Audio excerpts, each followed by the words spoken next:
Hello everyone, আশা করি আপনারা ভালো আছেন। চলে আসলাম নতুন একটা মজাদার রেসিপি নিয়ে। আজকে আমি আপনাদেরকে তৈরি করে দেখাবো পেঁপের সেমাই। তো এই পেঁপের সেমাইটা তৈরি করা একদম ইজি, খুব সহজে বাসায় তৈরি করতে পারবেন আর খুব তাড়াতাড়ি তৈরি করা যায়। তো চলুন আমি কেমন করে তৈরি করছি তো আপনাদের সাথে সেটা শেয়ার করি। তো এখানে আমি দুটো ছোট ছোট পেঁপে নিয়েছি। এই পেঁপেগুলো ঘরের গাছের, তো যেহেতু গাছের মধ্যে হয়েছে তো চিন্তা করলাম যে একটা পেঁপের সেমাইটা আপনাদেরকে তৈরি করে দেখাই। তো প্রথমে আমি ভালো করে ধুয়ে নিই পেঁপেগুলো। একটা পটেটো পিলার দিয়ে ভালো করে ছিলকাগুলো ছিলে নিচ্ছি। দেখুন এভাবে করে ছিলে নিতে হবে সুন্দর করে। ছিলকাগুলো ছিলার পরে ভালো করে ধুয়ে নিয়ে এখন একটা হাত কুড়ুনি দিয়ে আমি সেমাইয়ের মতো করে সুন্দর করে কুড়িয়ে নেব। দেখুন আমি নারকেল আগেও দেখিয়েছি নারকেল কেমন করে কুড়োতে হয়, ঠিক একইভাবে এই সেমাইয়ের মতো করে লম্বা লম্বা করে আমি দেখুন পেঁপেটাকে আমি এভাবে করে সবগুলো কুড়িয়ে নিচ্ছি। তো একটু যেহেতু পেঁপের ওপর সাইডে একটু পিচ্ছিল, এই জন্য ধরতে অসুবিধা হচ্ছে। তো আস্তে আস্তে করে সুন্দর করে দেখুন সবগুলোই আমি এম করে নারকেলের মতো করে সব গ্রেড করে নিয়েছি। তো এখন আমি এগুলো প্রথমে গরম পানি করেছি দেখুন, ভালো করে ফুটিয়ে এখানে আমি সিদ্ধ করে নেব। সিদ্ধ করে নিলে পেঁপের ভিতরে যে ধরনের একটা আঠালো আছে ওটা চলে যাবে, আর দুধটার মধ্যে যখন আমরা দেব তখন দুধটা নষ্ট হয়ে যাবে না বা দুধটা কেটে যাবে না বা ছানা হয়ে যাবে না।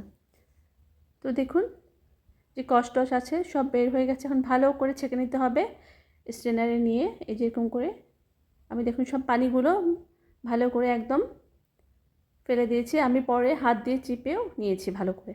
তো এখন একটা প্যানে আমি এখানে ঘি দিয়ে দিলাম, বা তেল দিয়েও করতে পারবেন, অসুবিধা নেই। ঘি না থাকলে ঘি গরম করে এখানে আমি ওই পেঁপেগুলোকে ভালো করে ভেজে নেব। ঘি দিয়ে ভাজলে অনেক সুন্দর একটা ফ্লেভার আসে আর দারুণ খেতে লাগে। এটা আপনারা লাউ দিয়ে করতে পারেন, লাউ মানে কদু দিয়েও করতে পারেন একইভাবে। কদুর সেমাইটাও ঠিক একইভাবে রান্না করে, আর আমি এটা পেঁপে দিয়ে করছি, এখানে বেশ কম আর কিছু নেই। তো ভালো করে নেড়ে চেড়ে ঘির মধ্যে একটু ভেজে নেব।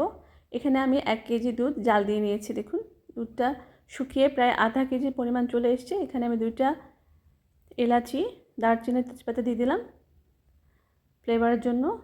এগুলি পরে আমি তুলে ফেলবো। এখন পরিমাণ মতো আমি এখানে চিনি দিয়ে দিচ্ছি। চিনির পরিমাণটা যে যতটুকু খাবেন সেই অনুযায়ী দেবেন। তো দিয়ে ভালো করে মিশিয়ে নিয়ে আবার এটা আমি ভালো করে ফুটিয়ে নেব।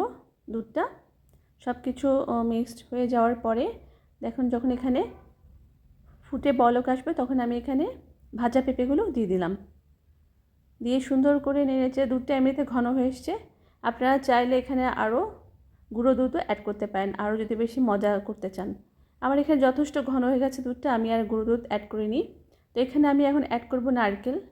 আমি নারকেলকে কুড়িয়ে হালকা চিনি দিয়ে জাল দিয়ে রেখেছিলাম, আমি ওখান থেকেই দিয়ে দিলাম।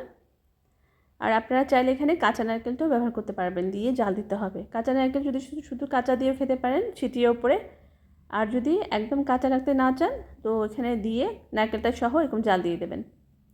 তো দেখুন ভালো করে সব সিদ্ধ হয়ে গেছে। তো দারুণ মজা এই পেঁপের সেমাইটা। তো আমি একটা ডিশে সার্ভ করে নিলাম। নিয়ে দেখুন আস্তে আস্তে এটা যখন ঠান্ডা হবে এটা একদম ঘন হয়ে আসবে।